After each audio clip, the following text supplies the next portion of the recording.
Hello, so this is Tess, and Tess is going to demonstrate to us how to manage your pet's bandage that they've been sent home with. So often we'll pop a bandage on the leg after maybe they've had a toenail taken off, or there might be a wound under there that we're trying to manage. And bandages are a great tool to aid in healing, but not managed well, they can also be quite dangerous. So you've got your pet at home, and what we're going to ask you to do is have a look at this bandage at least twice a day. And what that involves is firstly just watching how your pet is walking on that leg.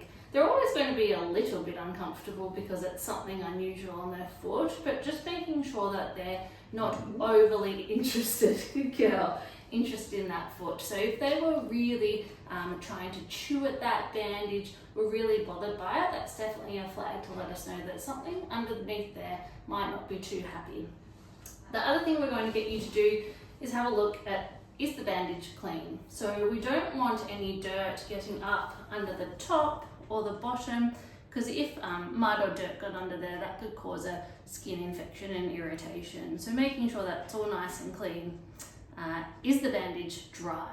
So if the bandage gets wet, again, it can trap moisture under the bandage and cause an infection. And we want to make sure that whatever's under there is going to heal well and not get wet. And the other thing that can happen is as a wet bandage dries, it can also get quite tight. The other thing we will get you to do is use all of your senses. So does the bandage have a smell at all? It shouldn't have a smell. So if you're not happy with how it smells, definitely let us know as well. We'll also get you to have a feel around the top and the bottom, and make sure you can slip a finger around the top. We don't want it too tight up there. Similarly, down the bottom, have a feel if the toes are exposed, making sure that they don't look hot and swollen, and we also don't want them too cold either. If your pet is going outside to the toilet and that grass is wet, we'll send you home with something like this that you can pop onto that foot and do up. And so while you're outside, that bandage stays clean and dry.